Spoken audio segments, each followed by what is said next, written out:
Hi students, welcome to Sunil's tutorial. I am Sunil Milwani and today we will be doing the chapter called as chemical kinetics.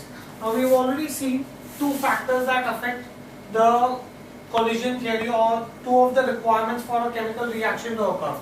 Now the third requirement for a chemical reaction to occur is the orientation of the reacting molecules. Orientation of reacting molecules.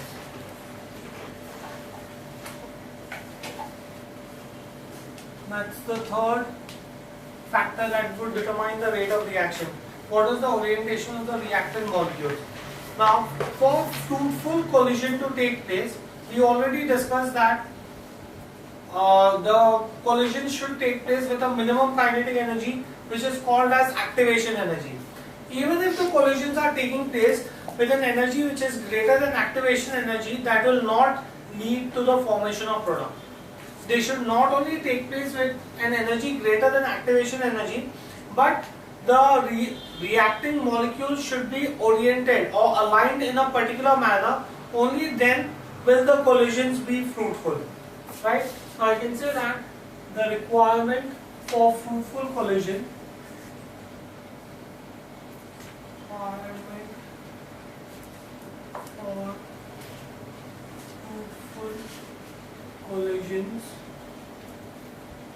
the requirement for fruitful collision of molecules is that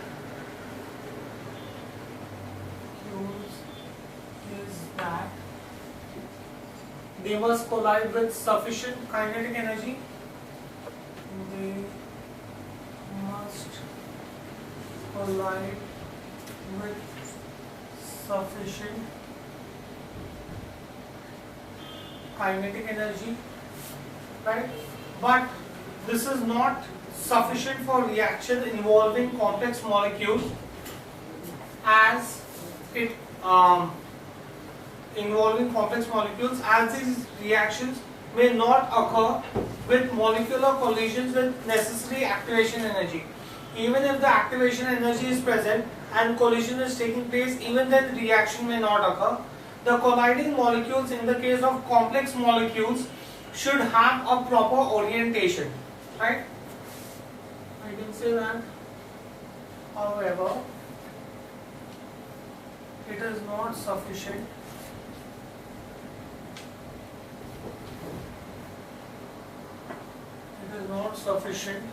for reactions involving complex molecules,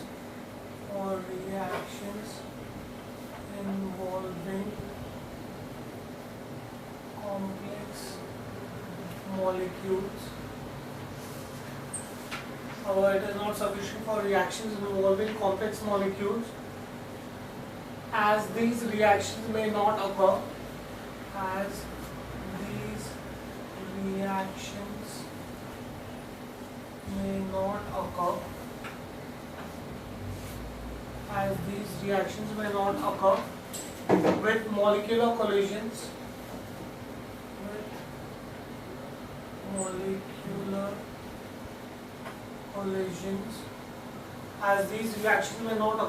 with molecular collisions, with necessary activation energy.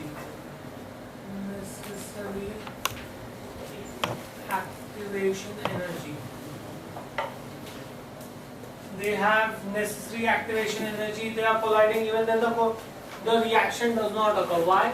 The colliding molecules must have a proper orientation. The third condition is that the colliding molecules must have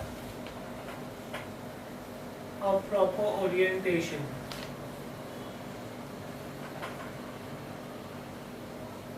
The colliding molecules must have a proper orientation. Sorry. They must be oriented in such a way that the reacting groups are shifted, the reacting groups or the bonds shifted are closer. I'll show you this with an example. They should be oriented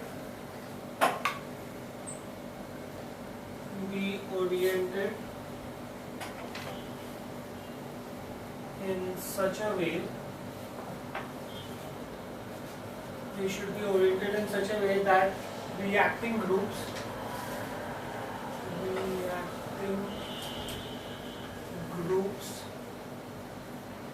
are shifted closer. For example, let me explain this to you with help of an example. Let's consider that I have a reactant A2B reacting with AB to form a product, say AB2 plus A2. Right? Let's consider this reaction. Now, the above reaction is possible if the reacting groups, let's consider that I have A2B. See how the reaction should occur. This is one A molecule with another A molecule with another B molecule. This is my A2B reacts with AB. Now I have to make sure that they are oriented. The collision should be such that B and A. Right? So the above reaction is possible if the reacting groups, that is B from A to B and A from AB, are close to each other. That is called as proper orientation. Right? If you have such an orientation, then when the collision takes place, you would have a collision. The reacting molecules are closer. That's what I said. They should be oriented in such a way that the reacting groups should be closer to each other when the collision is taking place. So when the collision takes place, you would have A, you would have B, B, A, A. This is where the collision will take place.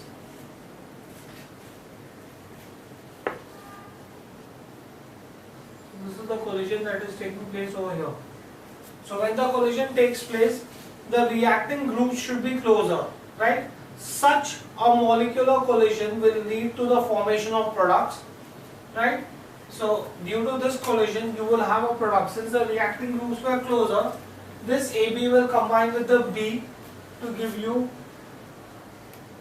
B, A, B, and then you will have A and A remaining here. So that's how you will get the product AB2 and A2. Right? That is what I meant when I said that the reacting molecules should be closer to each other. They should be oriented in such a way that the molecules that are going to be reacting should be closer to each other. Thus, in addition to collision and activation energy, what we realize now is that proper orientation of the reacting molecules is necessary for reactions to occur. Right? So I can say thus in addition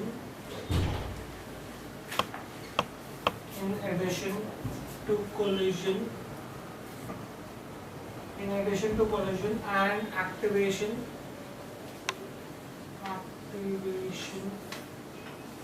energy, proper orientation of reactant molecule, proper orientation of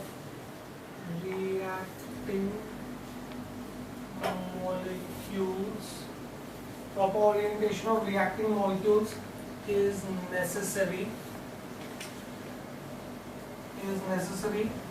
in reactions involving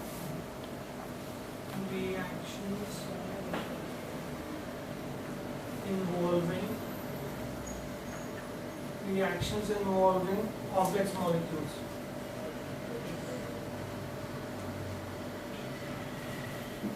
Fine, do we get this in here? So, a bimolecular reaction takes place when, I can say, a bimolecular reaction takes place when, what are the conditions for bimolecular reaction to take place? 1. The reactant molecules should collide. Second, they should collide with an energy greater than the activation energy. And third, while colliding, they should be oriented such that they are closer to each other. They are relatively, the reacting molecules are closer to each other. So 3 conditions we have already now found out. A, the reactant molecules collide. The reactant molecules collide. Second condition, the colliding molecules must have total kinetic energy. The colliding molecules must have total kinetic energy. Total kinetic energy equal to or greater than the activation energy. Activation energy. And finally, the colliding molecules must have proper orientation relative to each other. The colliding molecules must have proper orientation. Must have proper orientation relative to each other. Relative to each other. So, for reaction to occur, we saw these three conditions. Next, let us see what are the other things that happen in the reaction. Besides this, you have a transition state that is formed, right? So, you would have fourth condition, that is collision theory.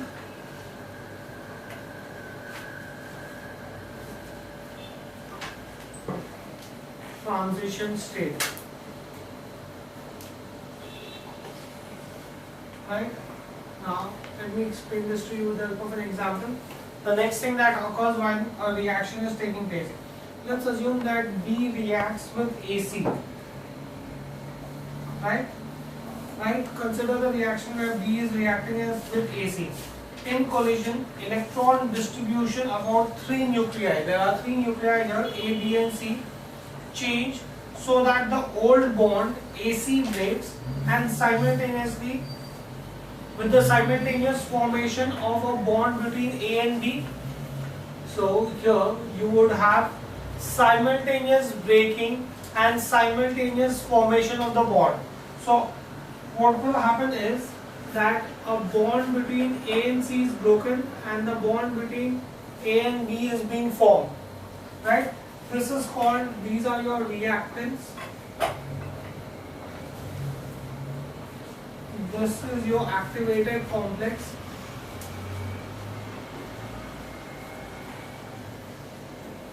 Right? Here what happens is that the nuclei forms a configuration with A, B and C such that atoms are weakly linked with each other. So I have a weak bond of A with C, I have a weak bond of A with B, right? Now, to achieve the transition state, the kinetic energy of the colliding particles is used to overcome this weak bond.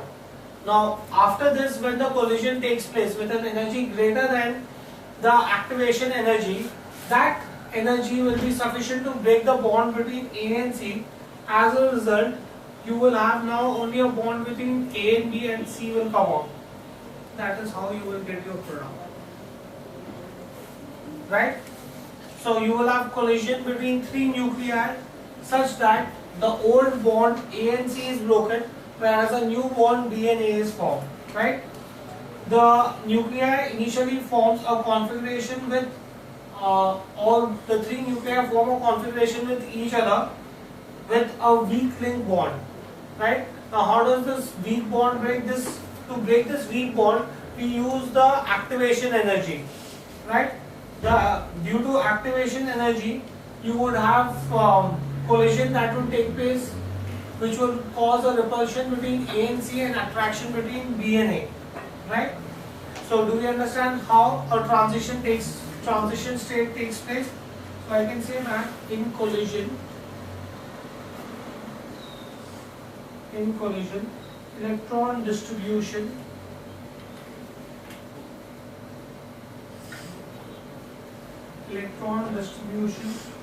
about nuclei A, B and C changes. A, B and C changes so that the old bond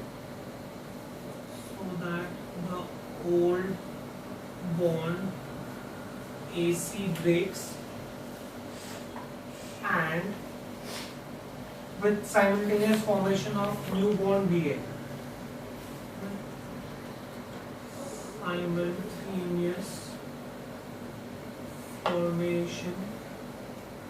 Simultaneous formation of new bond BA. Right? For this, what will happen is the nuclei form a configuration in which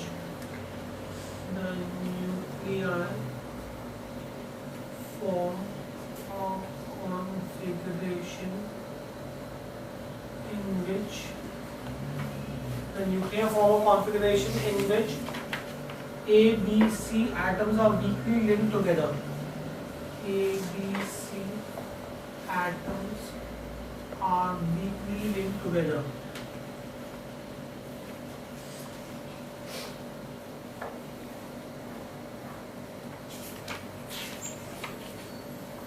Right? Since the atoms are weakly linked together, such a configuration is called as transition state or an activated complex, where all the molecules are weakly linked together. Right? I can say that such a configuration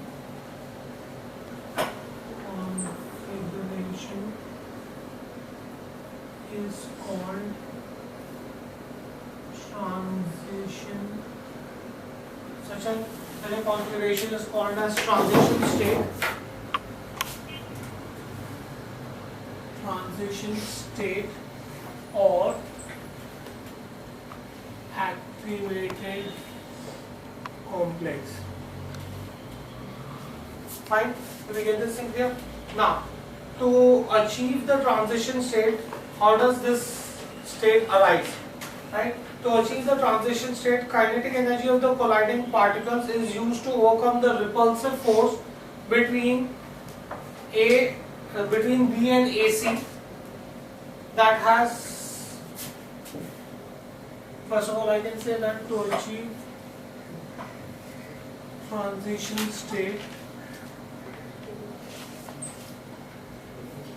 the kinetic energy of colliding particles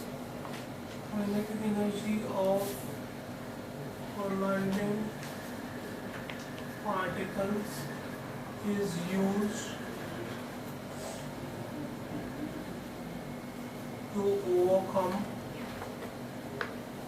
used to overcome the repulsion between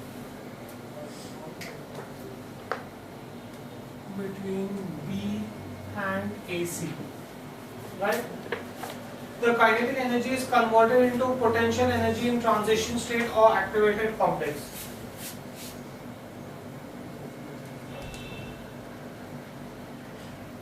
Kinetic energy is converted into potential energy. I'll show you this with the help of a diagram. In transition state, right? So what will happen is that the transition state will have large potential energy. See, I'll show you this with the help of a diagram. Let's consider, I consider reaction progress on the x-axis. Reaction progress on x-axis and potential energy. Now, you have initially, this is B reacting with AC. When they come close to each other, collision will take place.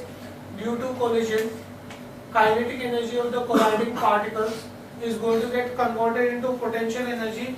As a result, there will be an increase in the potential energy. This is my transition state, TS. Right? Transition state has large potential energy. It has potential energy more than that of the reactants or product. Right? That is, there is a potential energy barrier that is present there. Right? Now, the reactant molecules have to climb up this barrier before getting converted into product, right? So in transition state, what will happen? The configuration of atoms at the peak of the barrier with maximum potential energy is called as your transition state. This is what is your transition state. At transition state, you will have atoms with maximum potential energy, because see, I'm considering potential energy on y-axis. So I can say that transition state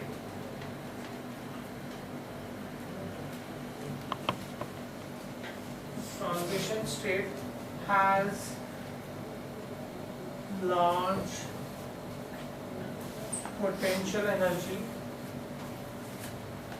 more than that of reactants and product, more than that of reactants and products.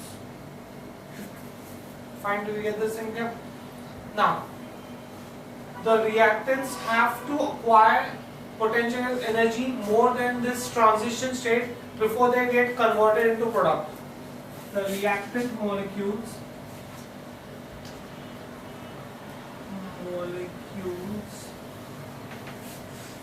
have to acquire or have to climb this barrier of potential energy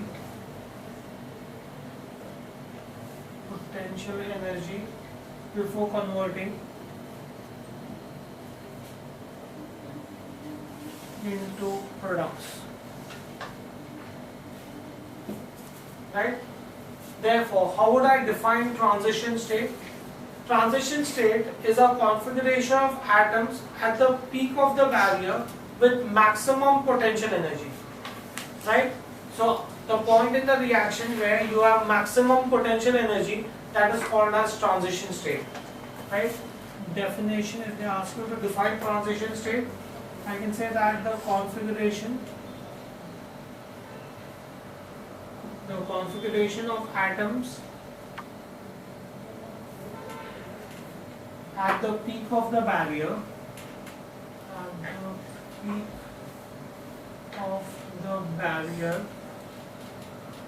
the configuration of atoms at the peak of the barrier with maximum potential energy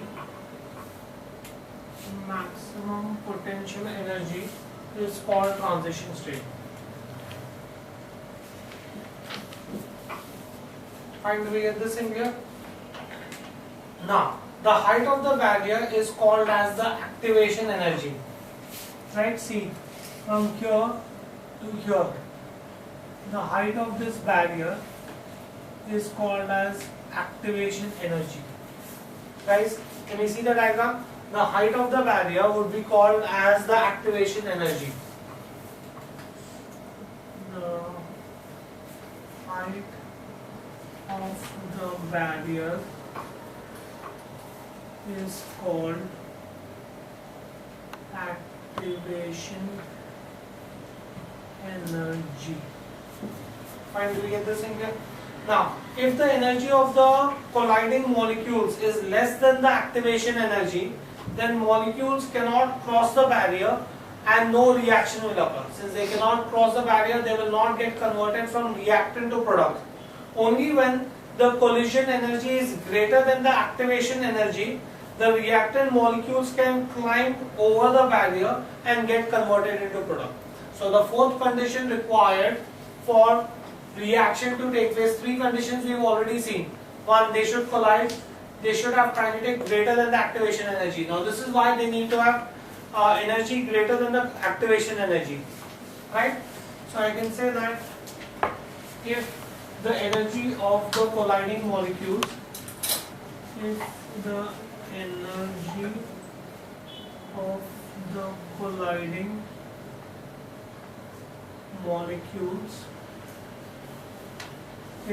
of the colliding molecules is less than the activation energy,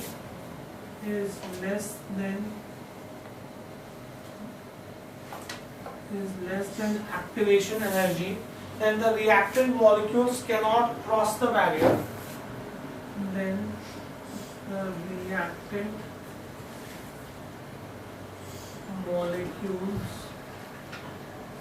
cannot cross the barrier. The reactant molecules cannot cross the barrier and no reaction occurs. No reaction occurs. Right? Only when the collision energy is equal to or greater than the activation energy, when collision energy is equal to or greater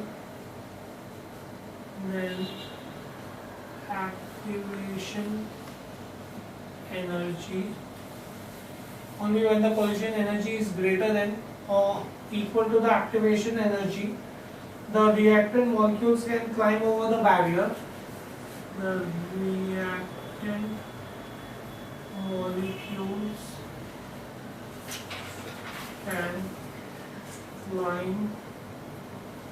Reactant molecules can climb over the barrier and get converted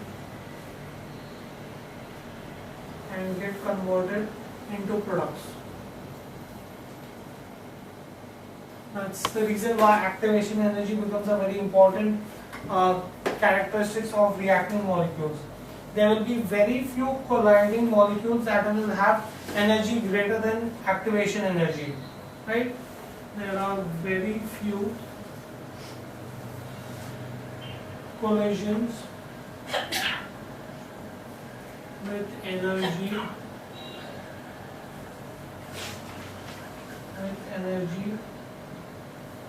greater than activation energy that lead to formation of product. Lead to formation of products. Right? Now, there will be only a fraction of the colliding molecules that will lead to the formation of product. Now, this can be given by the equation. The fraction of the collisions having energy greater than kinetic energy. The fraction of collisions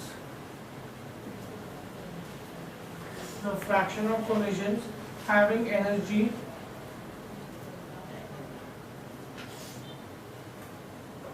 equal to activation energy is given by the formula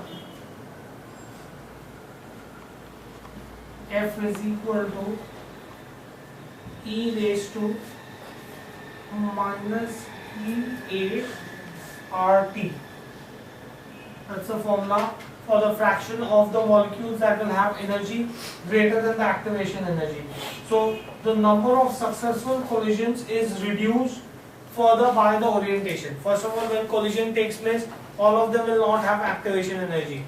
Only these many molecules will have activation energy. Even if they have activation energy, they have to be properly oriented. Only then the reaction will take place. Thus, if I consider the example I gave you in the beginning, for the reaction,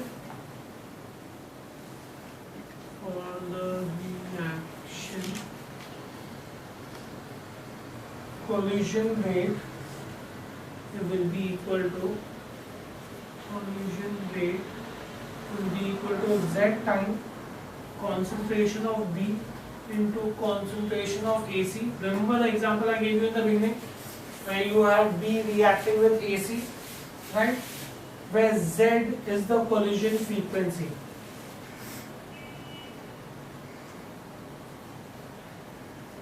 How many times would a molecule collide in 1 second? And we already know that this is concentration of B and concentration of AC, or concentration of reactants, right? Thus I can say that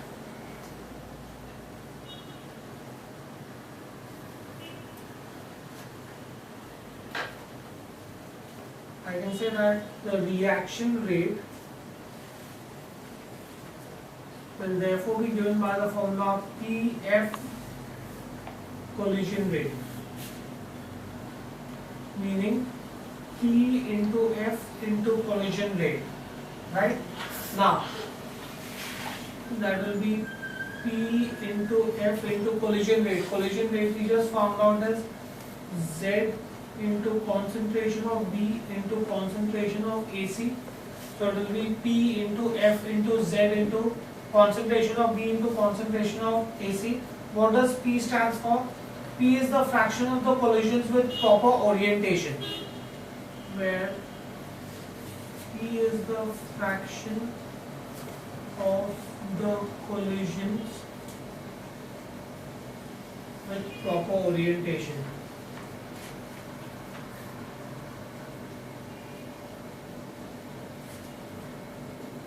Right? So thus I can say that the rate of reaction for a second order reaction can be given by the rate of reaction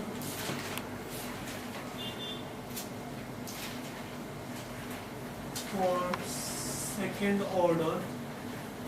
The rate of reaction for second order can be given by P rate is equal to, we know that rate of reaction is equal to K times concentration of B into concentration of AC. We've already seen this when we were doing order of the reaction, right? Now, if I compare this, I can say that comparing, see, we wrote that rate of the reaction is equal to PFZ into concentration of B into concentration of AC. We also wrote rate is equal to K times concentration of B into concentration of AC. Therefore, I can clearly say from here that K should be equal to PFZ. Right? Do we get this in clear? Now, but we had already said that F is equal to E raised to minus activation energy gases constant into temperature. So in which case now I can therefore say that K will be equal to P into E raised to minus activation energy gases constant into temperature into Z. Right? This equation is written as, now that P into Z is called as, I can say this equation K as A times E raised to minus activation energy RT, where A is equal to P into Z. Right? So this equation is called as RNS equation, and A is called as the frequency factor or the pre-exponential factor, where A is equal to PZ and is called frequency factor, or is called as the frequency factor or the pre-exponential factor. Frequency factor or pre-exponential factor. So do you understand the collision theory? What does the collision theory state? Collision theory states that first of all collision should take place. Second, collision should take place at an energy greater than the activation energy. Third, when collision takes place, the colliding molecules should be oriented in a particular manner. Fourth, when collisions take place, you have transition energy, or you have a transition state. Transition energy has a very, or transition state has a very high activation energy, right? So only if the energy of the reacting molecules is greater than this potential energy will reaction take place, right? Do we get this in clear? Okay, we'll stop this here for the day. Thank you very much.